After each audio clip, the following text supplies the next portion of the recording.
3:03 p.m., January 8th. Do a roll call.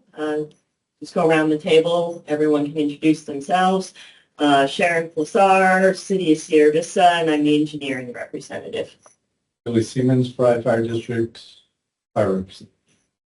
Philip Isaacson, home builder, but represent the energy, the green energy position. Dan Miller, building inspector. Daniel Beckley, Cochise County Building Inspector. Paul Esparza, building official. Alan Swede, electrician. And online we have Matthew Taylor. Hi, yeah, this is Matthew Taylor, planning department. Okay. And Ray Klum is also here. He just stepped out for a few minutes, but he will be back in. And then Mike Rutherford is on his way. All right, first item of business is approval of the previous meeting minutes. Everyone should have a draft copy. Does anyone need one?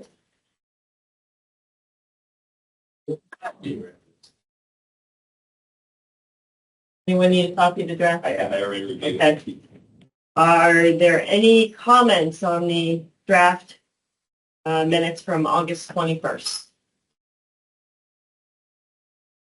Seeing none, I get a motion to approve. I'll make a motion to approve them as presented. Motion by Philip. Is there a second? Second by Billy. All in favor? Aye. Any opposed? It is passed. Next item is discussion item, review and discussion of the key changes to the currently adopted codes. And I will hand it over to Paul. All right, so Building Code Advisory, when we last met in August, the discussion was that the county had every intention of moving to the 2024 I codes and the 23 NEC. So since then, staff has compiled, moving from the 15, of course, to the 24, we're jumping 3 code cycles. So we were trying to gather information on the 18, the 21, and what the 24. Now, keep in mind what was sent out in the pack. We put this today. It's going to be in a PowerPoint form, but we just wanted to, emphasize. I mean, this is not every single, change, but it's really focusing on the key changes. And I do want to make sure Sharon Marcella is our planner. She was very helpful in compiling, a lot of research. We went to what we felt were reliable sources on the ICC sites to gather as much of the information we could to think, what are the changes? We're jumping from the 15 to the 18, from the 18 to the 21, and from the 21 to the 24. So just keep in mind, this is really a summary of some of the key changes, looking at basically all the 10 codes that we've adopted. As you know, we're on the 15 codes, the 14 NEC, and then we're on the 12 energy conservation code. So what we went ahead and looked at across the board, like I said, getting us to the 24 code. So part of your original agenda packet included the 44-page summary, but we felt like for today, we would go ahead and take that same information and put it into this PowerPoint.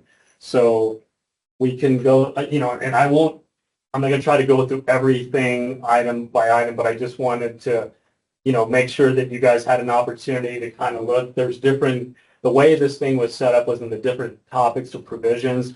We're going to start with the IBC, and of course, just to clarify, that applies to all buildings except attached 1 and 2 family dwellings and townhouses less than 3 stories. That has not changed. The scope has always been that. So the IRC will deal with residential structures, and of course the IBC will deal with everything other than that. So just so we clarify that that's the codes that we're dealing with. So, and when we start here with the IBC, what we try to do is to basically take those topic provisions, and of course, if everyone was able to get a copy, they can kind of follow along. So I know it might be kind of hard to see up on And I could probably maybe enlarge that a little bit too. That might be helpful right there. What we try to do is to look at each of the topic areas and identify, okay, what was new in 2018. If you see like where there's hyphens, obviously there was no, key change that was presented during those, and then we try to come up with what the practical impacts of the code change is. So across the board, everything from, you can see the topic area: accessory storage, medical laboratory uses, puzzle escape rooms. I think that's probably something that came about in the 21 IBC. They're regulated as special amusement areas, shipping containers. So that in 21, those are the use of containers as buildings is recognized, because obviously we have had, and even now, even with some residential applications, people are asking if they can take cargo containers and they can basically, assemble them to make residential structures. Right now, our policy has always been that, and it would be the same for even like for commercial use. You provide engineering to show that you didn't compromise the integrity of the structure. Say when you put in windows and doors, we require engineering. We've required that for these cargo containers. And believe it or not, there's been several folks more on the residential side than on the commercial side. But I'm guessing if you were to look at some of the more metropolitan areas, I'm sure they use cargo containers and they probably stack them to make building components, right? So looks like in the 21 that they actually introduced that into the IBC code to address shipping containers. As we kind of go down here, I'm looking down, firewalls, building separation. It talks about what was going on in 18, where they introduced firewall limited to height area determination. And then you can see for each of those years, they've basically continued to add, stipulations for building separation, clarification, and Billy, and anyone like Billy, I know, being the fire rep, if you have any commentary, feel free, but I don't mind if you want to interject at any point on any of this stuff, but, and you can see then also firewall structural loads. So again, we're trying to identify, hey, what were the key changes for any of those given years, and then talk about what the practical impacts are. So all drop down. So shaft enclosure is probably not something or even elevator hoist ways. Some of this stuff, obviously, we're a rural county. We're not going to see those kind of commercial developments, right? So, but a lot of the stuff, it's, it was worth mentioning because these are key changes. But on the next page now, looking at like carbon monoxide detection, looks like in 24 IBC, carbon detection required wherever CO producing devices exist or are in use.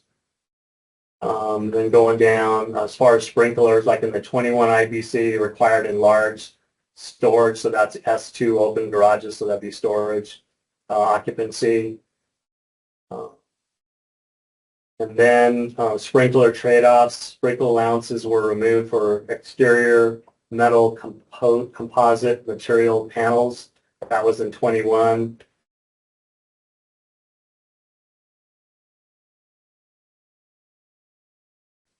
For group R2 build NFPA 13R sprinkler system.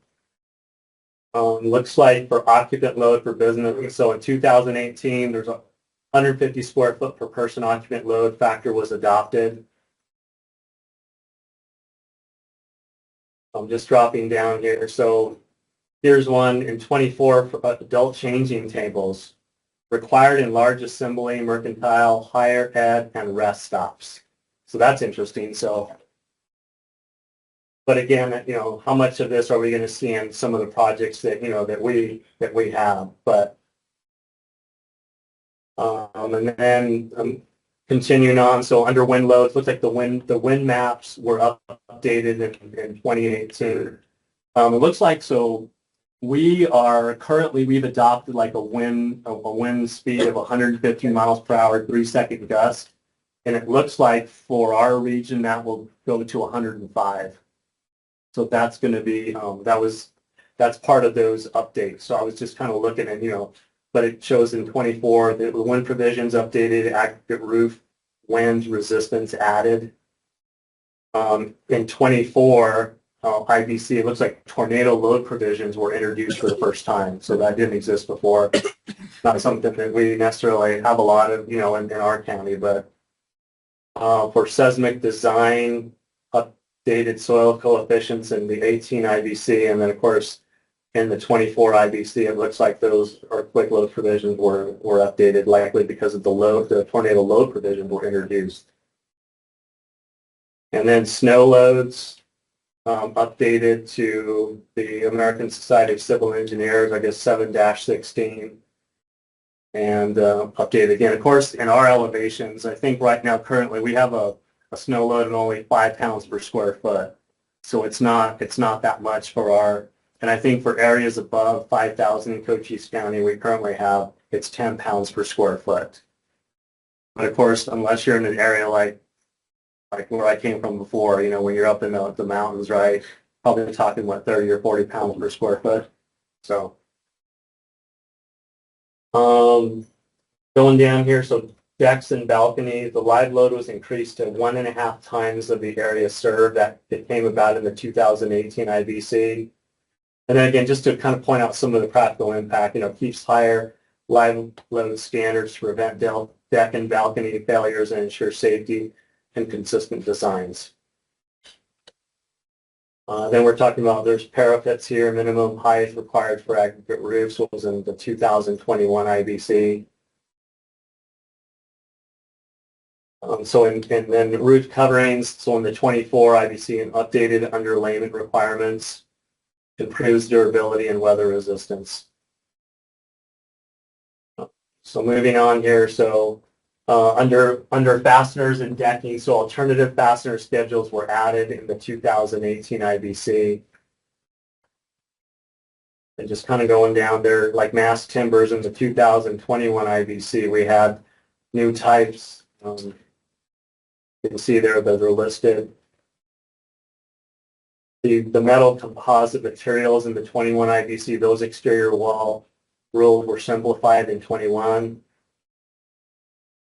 Metal building systems look like in 24, new special inspection requirements. And then for concrete standards, it looks like I think the ACI, American Concrete Institute, I believe, is what that stands for, were added. Masonry, for the 2024 updated to TMS, the 402-602. I think it's the 2022 version. Here's one that we utilize, the accessibility standard. So the ICC, the International Code Council, accessibility 117.1. I think right now we're on the 2009, so it looks like they adopted the 2017 standards, and we'll look at those for all ADA compliant issues with commercial buildings. So it looked like they adopted a more recent version of that ICC A117. So vapor retardants, retarders updated for IRC energy conservation code consistency, and that was done in 24. So reduces moisture failures and coordination conflicts. And then I think it said down here under the last one, building official authority, section 104 was reorganized and modernized, more predictable approval of alternative materials and methods. So typically if somebody were to come in and say, hey, we'd like to consider using alternative materials, we will certainly look at that. If we feel like, hey, we need to have a design professional that needs to basically satisfy like any questions we might have as far as durability or strength, or that it complies, does it meet the intent of the code? That's really the bottom line. We got to make sure that, hey, and again, we're open. As you know, even for residential, we allow alternative building materials, but we just got to make sure that they're building a safe structure. At the end of the day, that's really our responsibility. So as far as the IBC, I know that's kind of a quick glance over. Is there anything, any questions or comments on anything that you guys want to bring up? Is there the focus on PV stuff? Is there is the county gonna handle the permitting for the battery storage systems in in residential structures as well as commercial? I know it's mentioned in the commercial act, so that, you know, and we'll see, and I don't recall really, but we'll look as we get through this, but I know that they definitely, I think, I was seeing language that talks about, you know, making sure safeguarding or fire prevention, or, because I know, like, for a commercial, these better, for the solar projects that have the best, we do require an emergency plan that has to be submitted for what happens if there were a fire to develop, you know, that how they're going to be able to contain that. But I know we currently require that for the commercial side of it.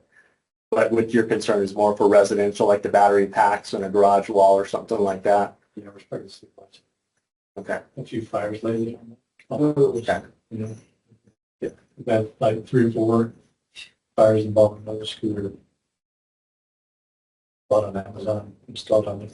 Okay. So the cause could be, I mean, it's improper installation or just a faulty battery pack, or? One was a faulty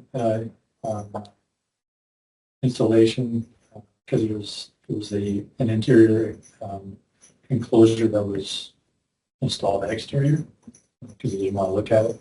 And then the other one I can think of was the actual batteries failing in the system itself. Okay. All right, so let me go ahead and start. I'll start with the IRC. So again, the comparison, you know, between the 18, 21, and 24. So seismic design maps, seismic map revised to no longer require more restrictive. Excuse me, Paul. Yeah. This is Bob. I just had one question on the IBC. Was Yeah. back on the first or second page about the new occupancy factor for business. I think it was 150. Yeah. Do you know if that's for occupancy classification B only? I'm thinking yes, because it does mention it. You see occupant load, then it had /business. Yeah, because a lot of things are, you know, a mercantile could be called a business. That's why I'm asking. I don't know Yeah, that what one you're, is. yeah. I mean, the code is clear on there's a difference between a business, a B and a M, but okay. So they're saying basically you can have more people. Okay. So that increases the occupant load and square footage. Decreases. It was 100. It was 100, so it's actually Decreases. Yeah. Oh, that's for B. I'm thinking the 2 older ones for the M. Yeah. You're right, decreases. Okay. So you end up with less people. All right, thank you. okay. All right, so so back to the IRC. So yeah, okay, I mentioned seismic design maps revised to no longer require most restrictive earthquake design. And then in 24, the snow, wind, and seismic maps were also updated. Also for townhome, 2-family separation, townhome separation may use 2 separate fire-rated walls or a common wall. And 18 and then 21, rated separation for 2-family dwellings is 1 hour regardless of lot line. And then in 24, shared accessory rooms permitted in 2-family dwellings. Imaginary lot lines allowed for fire separation calculations.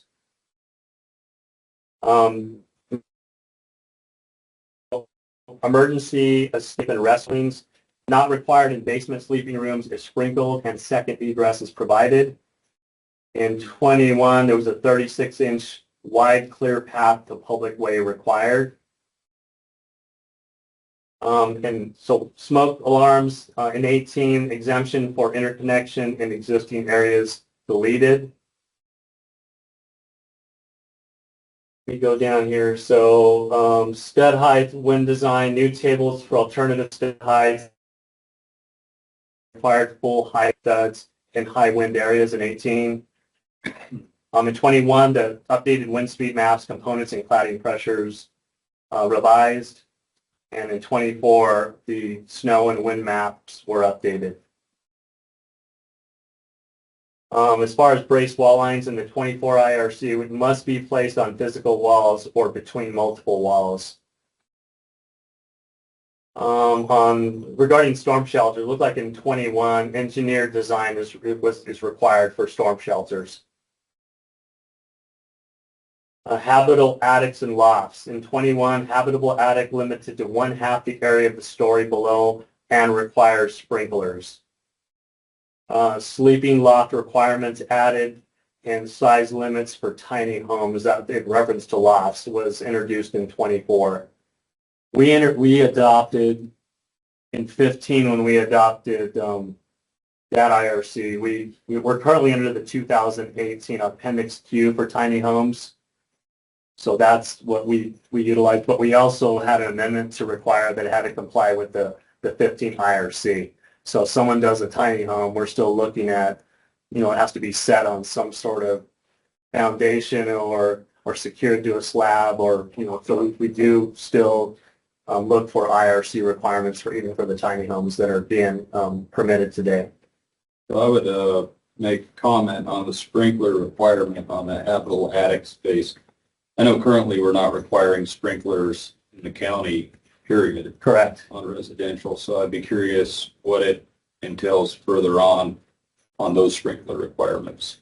Because the What we state, keep yeah, these. yeah, and the state, and we might look at that as an amendment, because I know the state pretty much says that, you cannot, if somebody wants to install sprinklers, they can, but it looks like we can't require it. I don't know if, you agree with that statement, because I know it's an ARS, it says you can't force someone to sprinkle it. I think there was a specific date that if the jurisdiction had adopted something at a certain time. I think the only place that you can actually require it is if you're unable to meet the needed fire flows of the build, then you can require it as a if they don't have a stipulation. But the city has I think the city has an actual requirement that anything over 3,000 square feet or like that. Yeah, they do, but I don't think it's actually something they could enforce if somebody wanted to buy one. Yeah. Yeah, and I believe The state. And I believe years ago, we had something similar, right? And I think we rescinded that. I think we had a requirement that over a certain square footage requires. Yeah, the city does still require it. I just put one in. 3,500. That's looking down here. But we're just talking residential. Yeah, we're talking residential. I know for some commercial, right, a certain square footage will trigger sprinklers, right? That's. We're probably going to push that on our end because we're not able to move. And have the actual infrastructure to support a lot of the needed fire flows in the area anyway, unless they want to bring. That's why you've been seeing more hydrants come in. So they either bring a hydrant in or they got to sprinkle the building. We're with one right now. We're required either some tanks or something to be able to put some needed fire flows in there. That's where we're getting people on to make sure that we can actually have the suppression capabilities. Okay. I'm not sure it lost. That was new to me. Yeah. Especially All right, so as far as footings go, wait, let me get back in. Yeah, here we go. So footings in 2021, minimum footing size tables were revised. Looks like there's triple walls here. Requirements apply only to exterior triple walls. Alternative construction methods in 21, new appendices for monolithic Adobe and 3D printed construction. So I don't know if you guys have heard of that at Cobb. Yeah. Okay. All right. As far as ventilation goes, in the 21 IRC, 30% airflow reduction allowed for balanced systems. Commercial cooking appliances, they're prohibited in dwelling units or any area where domestic cooking operations occur at. That was introduced in 21. I guess, do people actually put commercial rated in a home? They will, right? So again, we can certainly look at these individually because obviously that would have carried over to the 24. So part of what we look at will determine, okay, would that be the case for Cochise County then, right? So, But that'd be interesting. yeah. See, dwelling fire sprinkler, section P 2904 expanded to align with the NFPA 13D. The impact greater consistency with national sprinkler standards. All right, here we go. Electrical service disconnect. Outdoor emergency service disconnect is required, meaning the main electrical shutoff must be installed outside the home in a readily accessible location. That's in the 21 IRC. Electrical surge protection. So in 21, surge protection device required at the service panel. As far as kitchen countertop receptacles, islands and peninsular outlet count based on the area in 21. And then in 24, kitchen islands no longer required to have receptacles. So simplifies kitchen layouts and reduces wire complexity. I know. All right. So we'll keep going here. So IRC, so GFI-C protection in 21 expanded to damp and wet location in addition to the other, 10 locations, I think, that are identified? Yeah, so that did show up. So I don't know if that, is that redundant or is I that? think it's probably a catch-all for damp and wet Mhm. locations that don't fall into any other category. Yeah, because exterior stuff. I'm kind of thinking about maybe original room will be one case. Could be. Because original room was a little bit debatable I read before. So if they put it in the damp location, then yeah, JFI should be used.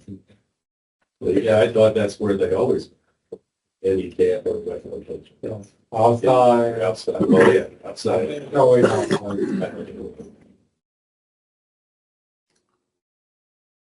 Okay. As far as lighting circuits, so in 24, the 10-amp circuits are allowed for some lighting and exhaust. Yeah, I can it's put in there. Okay, and Paul? well, yes.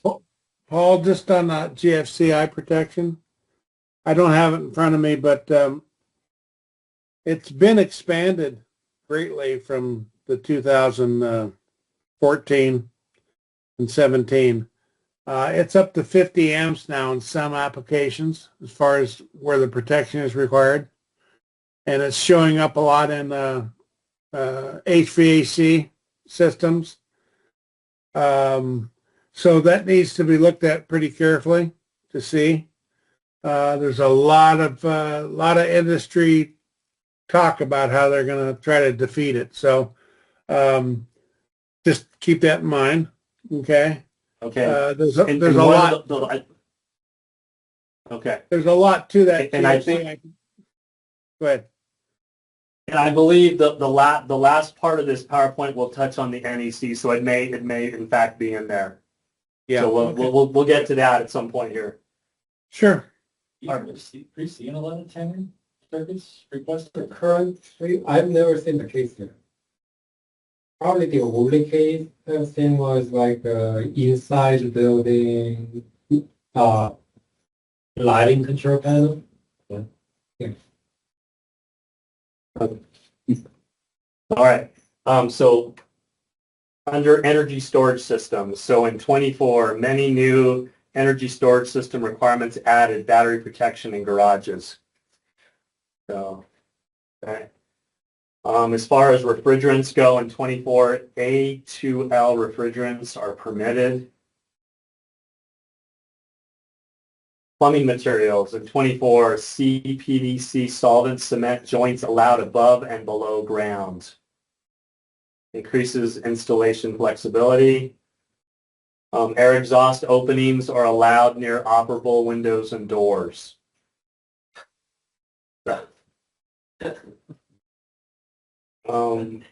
Just goes in a circle. Yeah. As far as accessibility, regarding care facilities, accessibility provisions were clarified. For electric vehicles, EVs added to feeder load calculations in 24. Okay, so let me make sure. Okay. So again, energy storage systems, you can see in 18, new chapter addressing energy systems hazards. In 21, ESS requirements refined for new technologies, commissioning and decommissioning. And then 24, continued focus references on the NFPA 855 and IFC section 1207. Lithium-ion batteries in 24, specific provisions for research, storage, manufacturing, collection, and active protection required. Let's see. Powered micro-mobility devices, new section addressing charging hazards, listing, separation, and detection. Carbon monoxide detection for 24, CO alarms detection required for all occupancies. Again, AL2 refrigerants were. I thought it was CO was detection was only required where you had like gas appliances. Fuel-fired appliances, right? So So this is saying for all occupancies. I mean, what does that mean? Well, that Ray, I think that this is Bob. Maybe I haven't read it yet, but it still might be the same requirement for all occupancies that have CO producing equipment. Okay. I don't know if that's the case or not, because if you don't have, that makes more sense. Yeah, and I think that's the case. And again, some of these are obviously very, the summary might be short, but I think if you were to expand it, I think that is correct. You still have to have the fuel-fired appliances. Yeah. Okay. Sorry. I can tell you another one that's important. It doesn't seem to be, but there's a lot of fires with these electric e-bikes, and really some bad situations with apartment houses, and people park them outside their unit, and then they end up burning down the building. They have a really high rate of accidental fires, and I think it's all because of the the engineering on the parts is very, very cheap, and I don't know what they can do about it from an electrical standpoint, but we'll see. A lot of those are being stored like at the bottom of staircases. Exactly. Because that's where it's convenient. That's very big. You put it right there, and then you go upstairs to wherever you are. So FDNY is actually putting restrictions on that and making them to where you have to park them somewhere else, and they're bringing in these big storage boxes and making them store them inside there to be able to contain or try to contain some of these fires. I was going to say, we just found use for the metal shipping containers. There we go. That's probably All right, that's probably the worst place on the property to store one. It would be at the bottom of a set of stairs. Bedrooms are pretty bad too. Yeah. Sounds like a code violation. Whatever it is, they're needed regular bike or e-bike or Well, but the trash thing is, can or whatever. this stuff is just everywhere these days. Electric scooters, hoverboards, e-bikes, they're everywhere. Right. All right. Distilled spirits and wine storage. In 21, new chapter for storage in barrels and casks. In 24, requirements further refined using FM global data. So there's, hot outdoor storage, pallet storage. It looks like there was stuff that came up in 18 here. Mobile food trucks, new provisions addressing fire hazards. And that's interesting. That's under the IFC, right? Yeah, there's a few pushes in the state. We have there's two main programs. One out of the valley in the Phoenix area, and then there's one for Southern Arizona for actually certifying those to where you're if you're a part of the Southern Arizona Fire Marshals Association. They use these stickers, and after you inspect them, you put a sticker on there, and then they're able to work in multiple jurisdictions if they've been inspected within a year. Then those stickers and different stickers every year, obviously. Yeah. Okay. Super good. All right, we're now going to move to any questions on the IRC before we move on.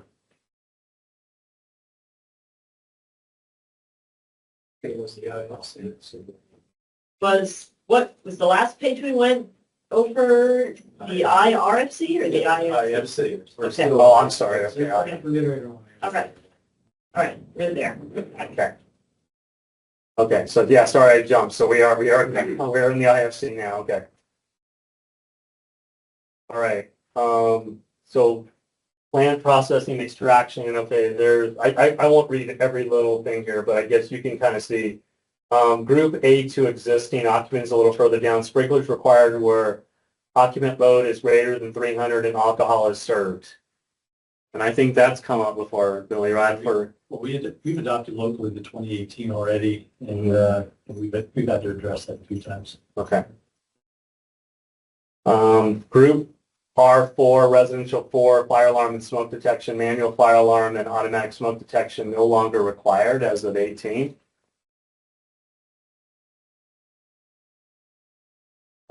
Exit discharge elimination required for path to public way or safe dispersal area. Group A2 existing occupancy, sprinklers required where occupant load is greater than 3. Okay, so that's kind of a repeat, right? Outdoor assembly trade show. Okay, we don't have a lot of that, but fire projection system maintenance, Chapter 7 enhanced and reorganized in 18. So decorative materials applicability clarified in Chapter 8. So I'm guessing that would be anything that's spontaneous that can combust, correct? Yeah, it's more wall coverings. Wall coverings, okay. Yeah, or sound bending. Yeah. So. Okay, we'll continue with in the IFC. Integrated systems testing, so in 18 required for high-rise and smoke control systems, gas detection systems, requirements revised to reflect industry practice. Getting down here. Emergency responder communication, so in 21 provisions revised for expanded systems. And then in 24, the ERCES provisions updated and NFPA 1225 referenced. Improves responder communications during emergencies. Upholstered furniture and mattress storage. So in 21, sprinkler rules updated, new exception for some self-storage.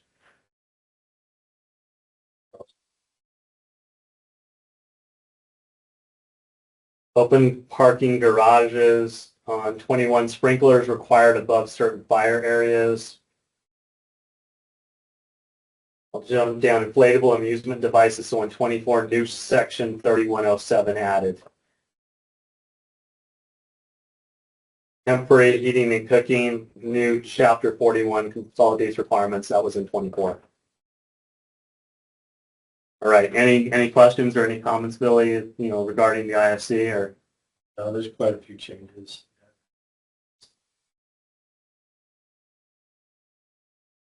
I am more curious on how it's gonna affect the price of homes and how that's going to look on the commercial side as well to meet all these regulations. It's going to drive prices up. So we'll have to look closely at those, right? How they'll impact the county, right? And then make sure we're obviously consulting, Billy or Dee, because we'll need to know because you intend to move to the 24, right? IFC. We'll probably go within the next couple months. Okay. Yeah, we're following the state lead. The state's actually going to the 24 also. So they're pushing pretty hard, but they don't have all that staff to get it completed like this. And do you anticipate like amendments, or are you going to go with the full the code as it's presented? We'll have that. We'll include all the, most of the appendix, and then we have some amendments that we can recommend to the group. Some of the things just because of the rural aspect of things, to include some alternative water supplies and sources and things like that to help people build and not be a big obstruction, but try to maintain some semblance of safety in the outlying areas, just because the response is so long to get out there. Okay. All right. Thank you. So the international existing building code. So of course this does get looked at even for us, but again, I'll mention, that we do have older buildings, and, basically looking at, hey, depending on the occupancy and what they're planning to do, to see how the international existing building code would apply. But anyway, so in 2018, looks like under section 410, accessibility relocated to section 305, and then it talks about the chapters that we reorganized and renumbered. Let me just kind of go down here. Snow load, structural repair. Structural components damaged by snow must be repaired using IBC new building snow loads. That was in 18. Structural loading near additions. New exception for loading of existing structural elements next to additions in IRC design buildings. Wall anchors and large alterations. So when work area exceeds half the building, wall anchors required a roof line of reinforced concrete and masonry walls. Change of occupancy regarding structural loads. Live snow, wind, and seismic loads must be checked using IBC level forces. That was in 18. In 21, seismic analysis required when group S or U changes to another occupancy. And then in 24, they did the clarified risk category assignment when addition and existing building have different uses. So under risk category increase, higher risk category triggers seismic evaluation using IBC forces. And it looks like for storm shelters all across, 18, 21, and 24, additions to Group E occupancies where occupant load is greater than 50 trigger storm shelter requirements. Occupant capacity limited to classrooms, vocational rooms, and offices, travel distance deleted. And then in 24, coordinated with the IBC section 423 and the ICC 500. So clarification of compliance. Looks like under carbon monoxide detection in 18, they added to prescriptive method level 2 additions and additions to I1, I2, I4, and residential occupancies. Regarding the emergency escape and rescue openings, operational requirements added to prescriptive method and alterations level 1. Automatic sprinkler regarding water supply level 2 requirement for sprinkler water at floor moved to level 3. Fire pump criteria deleted. In 21, sprinkler requirements revised for level 2 and 3 higher hazard areas.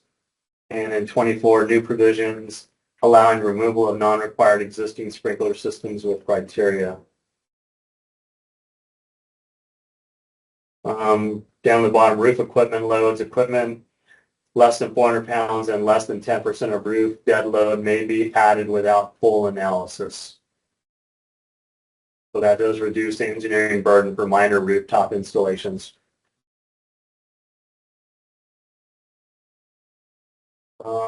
Let's see. Occupiable roofs. Occupiable roof provisions incorporated and coordinated with IBC. That's in the 24.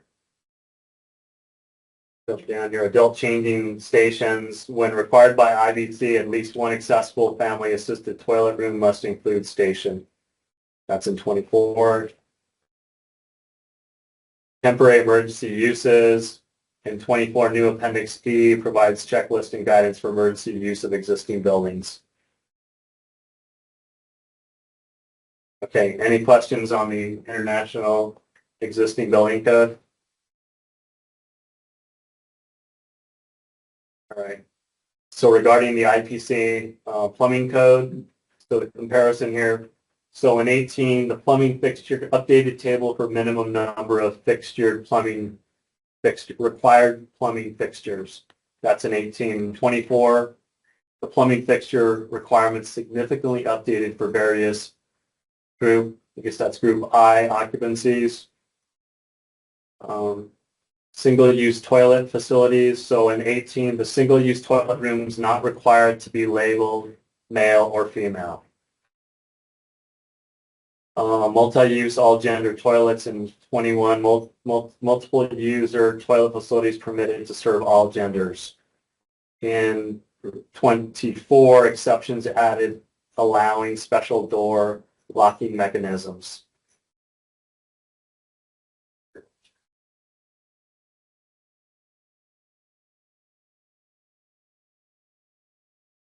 So under, let's see, sewer rehabilitation in 21, 2 new methods for relining rehabilitation of existing sewers added.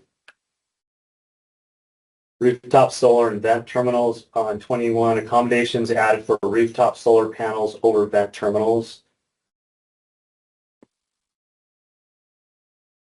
Rainwater harvesting in 21, looks like there's CSA B805, ICC 805 allowed as alternative design method. And then accessibility provisions, plumbing provisions from ICC A117.1 2017 are incorporated.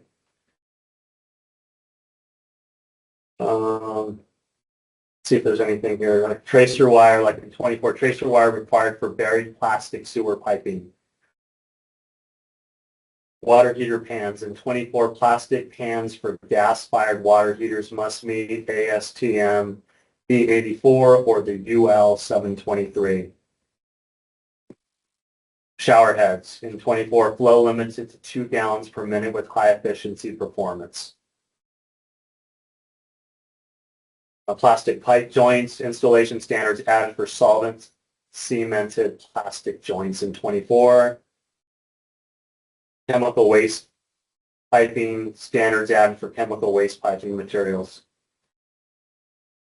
All right, anything on IPC? All right, IMC, mechanical code.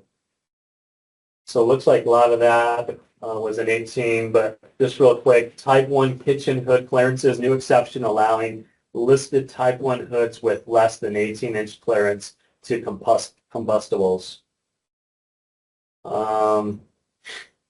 Duct joint sealing requirements relaxed for snap and button lock ducts within thermal envelope.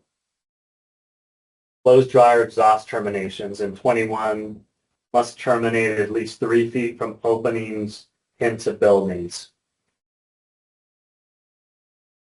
Exterior duct insulation in 21, polyurethane spray applied foam insulation must meet flame smoke index limits. Fire and smoke dampers, the approved access required for inspection and maintenance in 21. Refrigerant tables were updated in 21. Condensate discharge identification in 21, condensate terminations must be identified and discharge restrictions added. Intake exhaust terminations in 21, factory built combination intake exhaust terminations are permitted. Regarding whole house ventilation rates, 30% reduction allowed for balance systems in 21. Grease duct cleanouts, horizontal cleanout required within 3 feet of horizontal discharge fan. Ductless range hoods, so in 24, prohibition in groups I1 and I2 removed. And see, refrigerants identified. Identification required for group A2L and B2L refrigerants. Improved safety awareness for mildly flammable refrigerants. Okay, so commercial dryer exhaust, the UL 2158A added as required standard. see, outpatient healthcare ventilation aligned with the ASHRAE 62.1 2019 version in the 24. New requirements added for steam baths in 24. And CO2 refrigeration systems, new standard requirements added in 24 IMC. All right, any thoughts or comments on IMC? I'll keep going here. So the International Fuel Gas Code. So under 18, we have arc resistant, the CSST, new sections recognizing arc resistant CSST products. Steel pipe material, Schedule 10 steel pipe permitted, joints may be welded, brazed, flanged, or pressed, connected, and threading is prohibited. That was in 2018. Plastic vent pipe labeling. Plastic vent pipe must be labeled as complying with manufacturer required standards. Direct vent terminal clearances, revised clearance between vent terminals and building openings. Let's see. I'll jump down. Cooking, commercial and dwellings. Commercial cooking appliances prohibited within dwelling units. I think that we had seen that already, right? That was mentioned in another code section that was in 21. Let's see, combustion, air, and vent draft testing, new Appendix D section D105.2 added, fire language deleted. General requirements of section 304.1 in 24, entirely new section, previous language deleted. Protection from fumes and gases, so section 304.12 rewritten as entirely new language. Venting tables. Tables 503.8, revisions noted as errata applicable to 2021 and 2024 IFGS. Okay, that was the IMC. Any thoughts or comments on that? All right, now the Energy Conservation Code. As I mentioned, we opted to stick with the 2012 Energy Conservation Code when we adopted the 15 code. So there'll be some discussion on, 18, 21, 24. I'm thinking 18 at least, but that'll be a discussion. But anyway, so in 18 under building thermal envelope, in 18 the reduced fenestration U factors in climate zones 3 through 8. We're in climate zone 3, by the way. Log homes permitted to comply with ICC 400. And then 21, minor clarification and reorganization of envelope provisions. 24, in envelope backstop requirements added for performance and BRI compliance paths. So in fenestration, when that's regarding windows and skylights, lower manual maximum U factor for windows and skylights, that was revised fenestration criterion 18. Looks like it was only editorial clarifications in 21. And in 24, further reductions to the U factor limitations and multiple climate zones. So it's driving higher performance glazing and reducing heating and cooling demand. So obviously, it's making things more energy efficient, right? I'm sure with that, there's probably an implication of cost, right? So air leakage testing. ICC ResNet 380 added as reference standard for envelope air leakage testing in 18. In 21, it clarified the testing and documentation requirements. And then in 24, it updated the air exchanges per hour at 50 pascals, limits in select climate zones, sampling allowed for multifamily buildings. Duct leakage and distribution, you can see where there's, it's been clarified and revised. 24 expanded duct location trade-offs and flexible leakage targets. So here's the one, insulation requirements. It was interesting because I think I printed out the tables for the 18 to 20. I didn't do multiple handouts, but I just wanted to show that. So in 18, right now we're under the 12, so ceiling is R38. walls are R19, floors R19. So it was interesting because in 21, the ceiling insulation requirement rose from R38 to R49. However, if in the 24 energy code, those fell back down to 38. So I suspect that there could have been complaints about that. Like, hey, it's climate zone, 2 and 3. Why does it have to be 49? I mean, and I think for the other climate zones, it might make sense, right? But it's interesting to see that they kind of, they drew it back to where it was. So the 24 is now comparable to what the 18 or even the 15, I guess, as far as the ceiling goes, because that's R38. So that I did note when I was looking at those. So I'm sure that folks would have probably had that would have been a big concern if people had to go to R49 in the ceiling, right? Versus the 38 that we've been doing. So yeah, and then the little notation there on the 20, ceiling, floor, slab, and basement insulation values reduced by climate zone. These insulation levels are consistent with the 2018 IBCC table R402 .1.3, which I did have. I had one copy here, but so that's probably good to hear that it did go down as far as in the 24. I think we currently have an amendment to that on the basement requirements. I think we may, right, as far We as adopted that last time. yeah, because I think even the R19 in the walls, because it talks about, and I don't have it in front of me, but it doesn't talk about 13 plus 5 or something, but I think we went ahead and replaced it with our R19 in the walls. So I think that's what we did with one of the local amendments. But all right, mechanical and system efficiency. So in 18, mechanical provisions are reorganized by equipment type.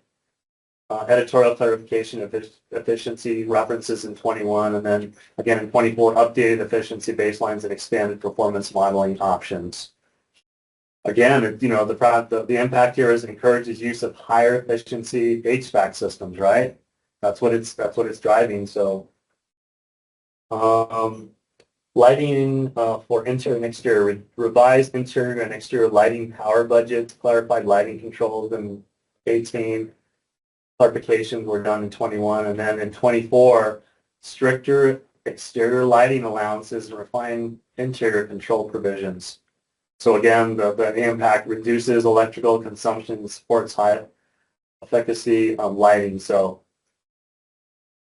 and then the energy rating index, the ERI path, ERI values were increased slightly in 18, clarified in 21, and then they were revised ERI targets, renewable energy caps removed, averaging provisions added. So again, performance-based compliance, and that might have come because it looks like that wasn't introduced in 18. So I wonder if that came maybe the prior editions, right? So, and then in 24, significant revisions to simulate performance path targets and baselines. Let's see, so vestibules and special energy uses, new limits on heating and cooling vestibules, clarified applicability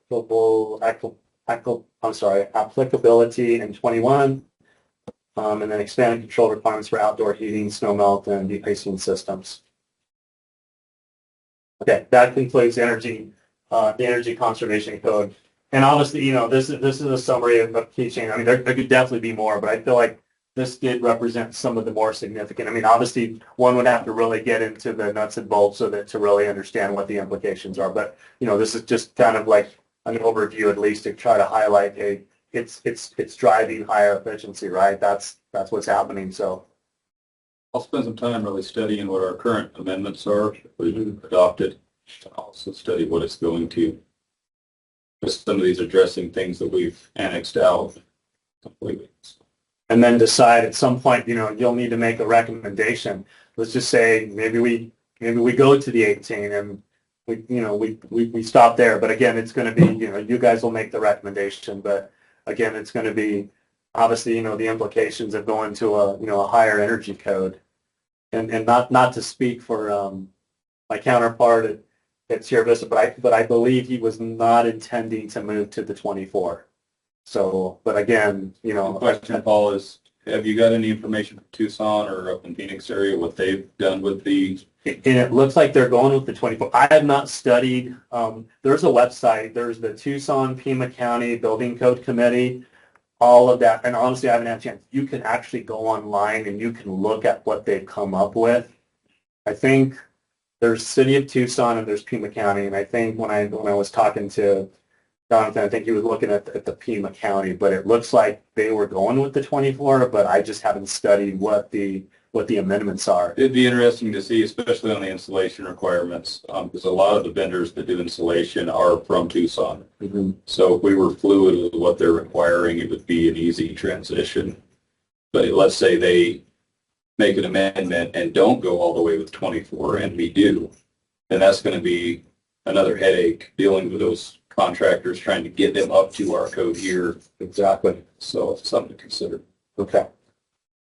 All right. International Swimming Pool and Spa Code. Pretty small code book, but again, Yeah. anything that you might, let's see, so scope and flotation tank systems. Clarify that flotation tank systems for sensory deprivation therapy are not within the scope of the ISC. And I'll just kind of scan over this real quick. See if there's anything that stands out to anybody here, but you know, I think it's 48 inches. You know, our local code requires 60 inches, so we did exceed what the code had required for barriers, and I think that's even by state statute. It has to be at least 60 inches around a pool. So, and I don't see that anything was mentioned as far as what we picked up as far as revising. Right? I think that's still. I don't see anything here that mentions barriers, but I didn't think the code changes. So QR codes replace margins, sidebars, and arrows. That's one thing. I do have several copies, but you'll notice like in the 24 codes, there are QR codes on pages. So I guess you can scan those and get the most current updates. So that's something new that you hadn't seen in previous editions of the I codes. So worth mentioning. Okay, the last section then is then NEC. So those will probably look to you. You might have some thoughts, but we'll try to go through these. Okay, so we looked at the 17, the 20, and the 23. So we would go to the 23 if we adopted 24 I codes. So across the board here, renewable and alternative energy growth. So major additions reflecting growth in renewable power technologies in 17. And then in 23, expanded provisions for distributed energy floating, offshore PV, and wind. Looks like photovoltaic systems. So in 17, there was a new Article 691 for large-scale PV, larger than 5 megawatt. In 20, they modernized the calculation tables, updated the installation practices. And in 23, they expanded the PV interconnection, floating, and offshore PV systems. As far as, let me jump to the energy storage systems, new Article 706 governing BSS safety shutdown labeling.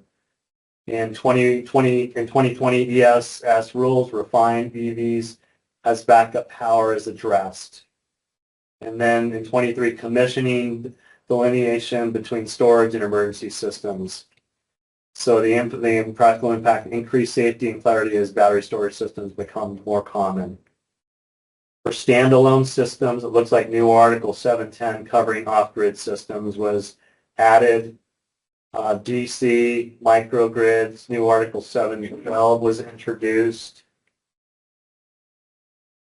Labeling and arc fault warnings, expanded equipment labeling, including arc fault warnings in the 17.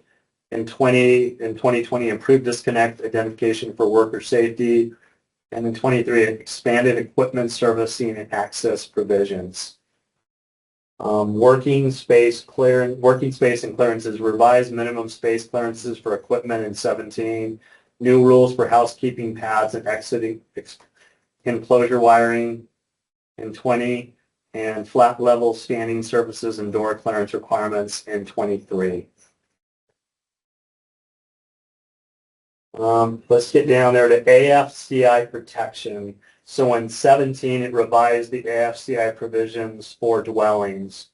In 20, AFCI expanded to patient sleeping areas and care facilities. And in 23, AFCI expanded to first responder and public safety sleeping areas. Enhances fire protection and sleeping occupancies. GFI protection. It revised the GFCI provisions in the 17. It expanded the Marina Boatyard GFCI rules in 20 and expanded the GFCI for specific appliances in 2023. Service disconnects. Looked like there was nothing that stood out in 17, but in 20, exterior emergency disconnects required for 1 and 2 family dwellings. In 23, continued requirements for dwelling emergency disconnects. It improves emergency responder and occupant safety. Actually, for that part, because of the SSBs and the APS requirements, it's not really affecting us, I think. In other areas of the space, I think there are some cases the main disconnect is inside of the house. Okay. Is it primarily on mobile homes or is? Oh, no, even the mobile homes, we have the pedestal side, we have the main disconnect point.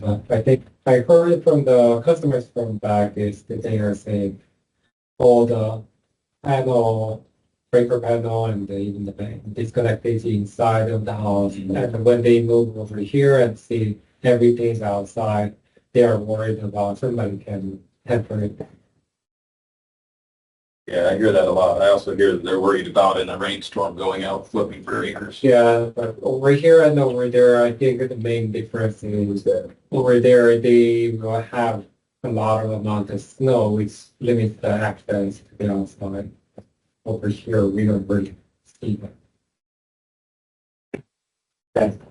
And I think we touched on the surge protection, right? Surge protection required for dwelling services. And I think we already touched on in another code section, right? Kitchen island, peninsula receptacles. Okay.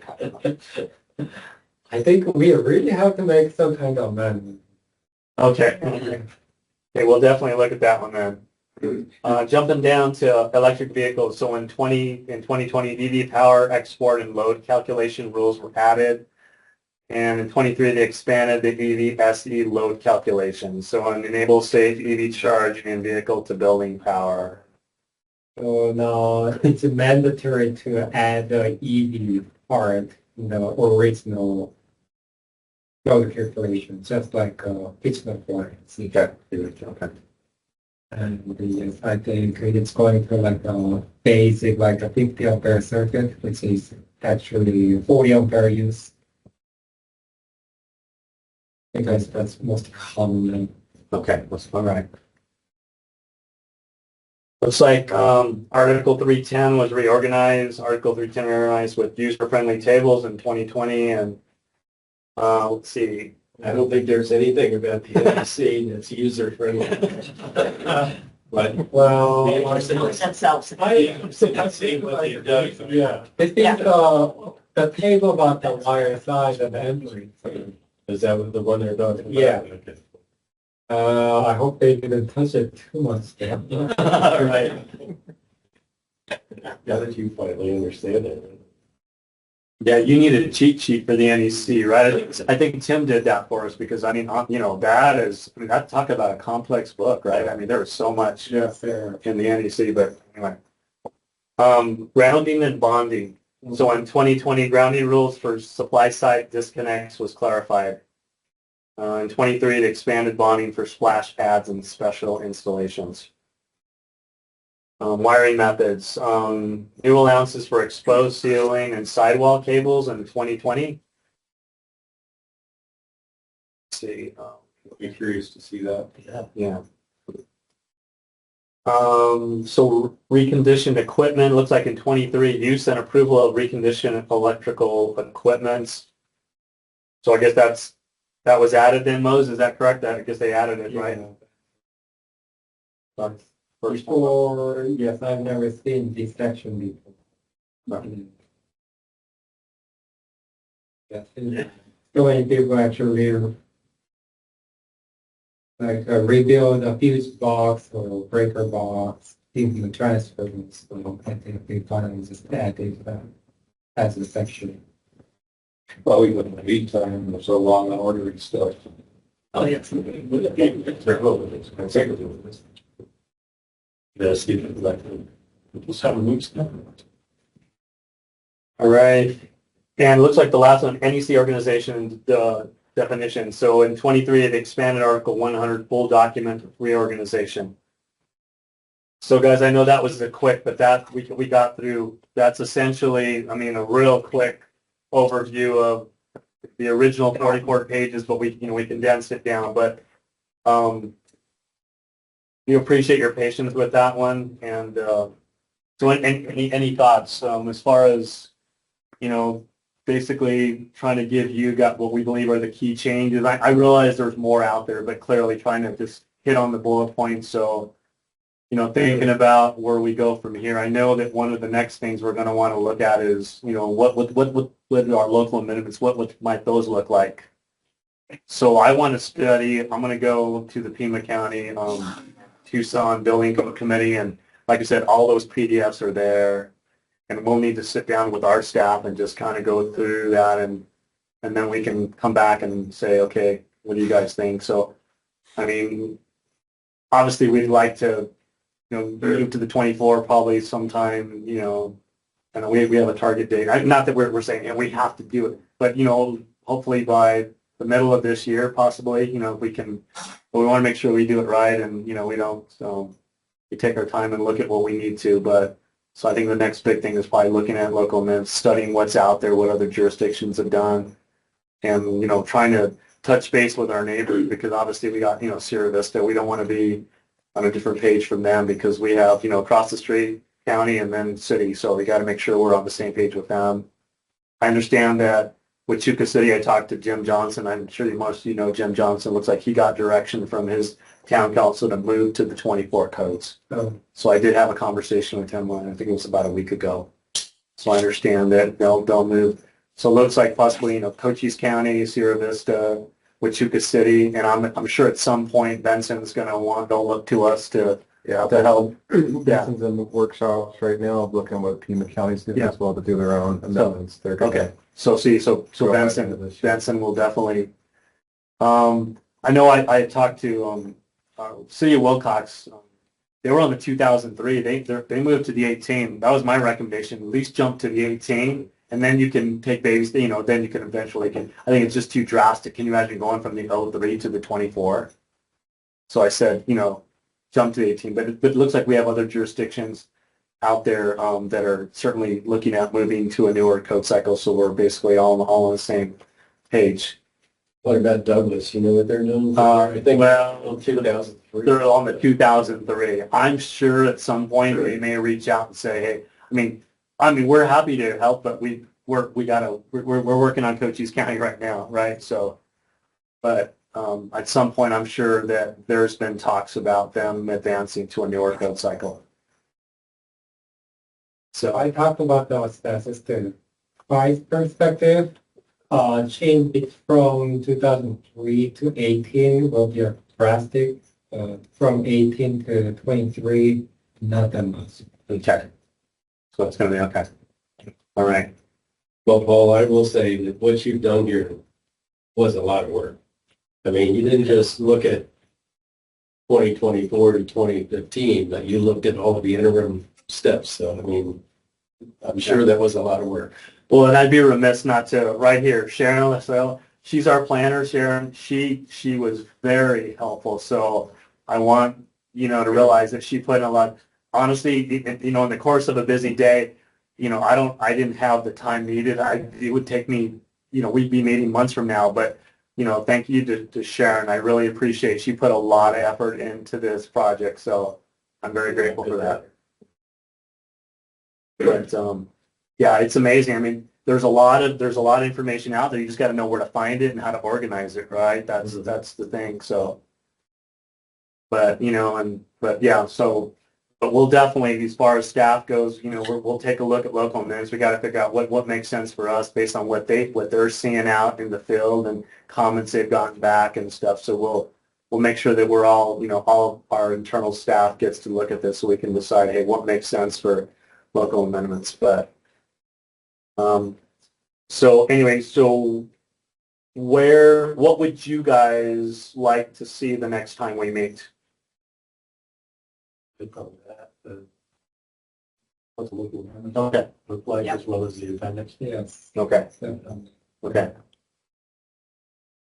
So we can definitely work on that. That's where I kind of felt like, after this, that's the next step to figure out. And then, I know Brian, but as far as Billy, we may be talking about some of it too behind the scenes, right, to figure out what you guys are thinking so that we can kind of know when we come back to this group, right?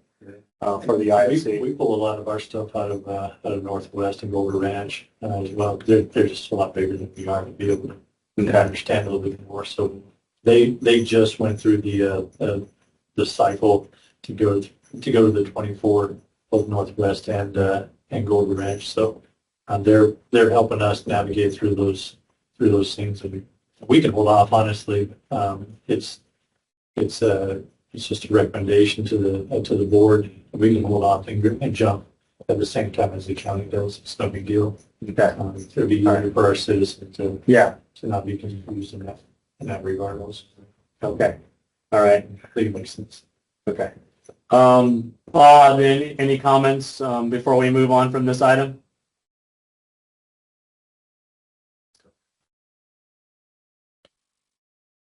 Okay. All right. So, having said that, I guess we can. I know Sharon, you were real close to having that. You want to finish it? Driveway here. All right. Moving on, next up is call for building officials report. And really all I was going to state is, look, I've been discussing with just other jurisdictions, like I've already mentioned, what are the others around us anticipating or planning to do as far as moving to a newer building code. This is really what I'll be focused on. I mean, with other staff, this is the big project for the year, right, to get us to a newer building code. So we'll be focused on that. And but as far as other activities, I mean, I think we've been pretty consistent with building permits, and those levels haven't really dropped. So it looks like, hopefully it's a good year for everyone. And but it looks like our activity is still it's staying at a decent level for us. So it keeps everyone busy. So happy to report that. All right, future agenda items. We already talked about the big one.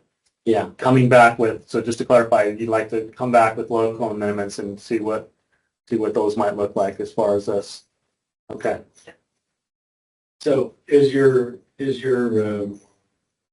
goal to adopt the 2024 code?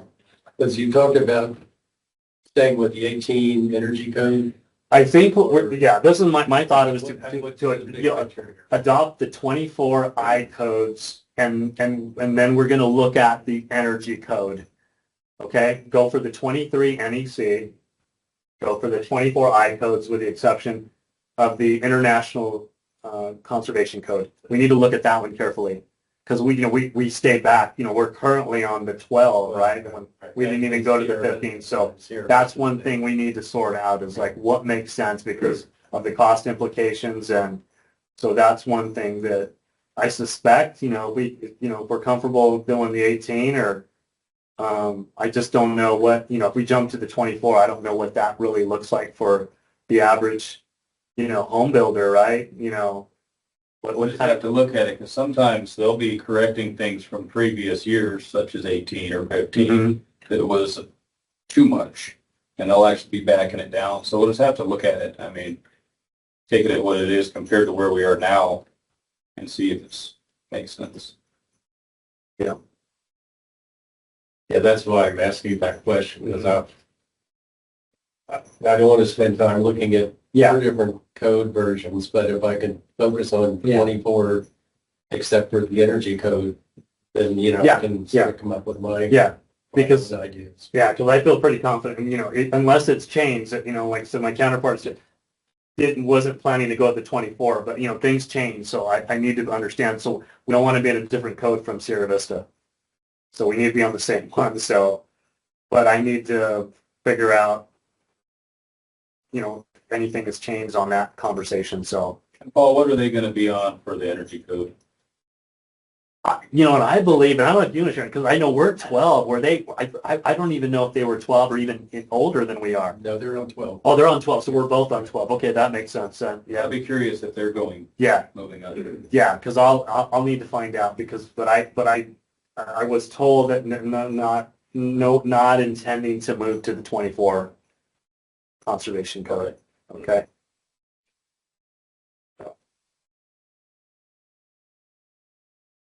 Call to the public. Not sure if there's anyone online. I don't see anyone else, but if there's anyone online that would like to address the board, I don't see it, but just make sure I call it out. We are adjourned. It is 4:24.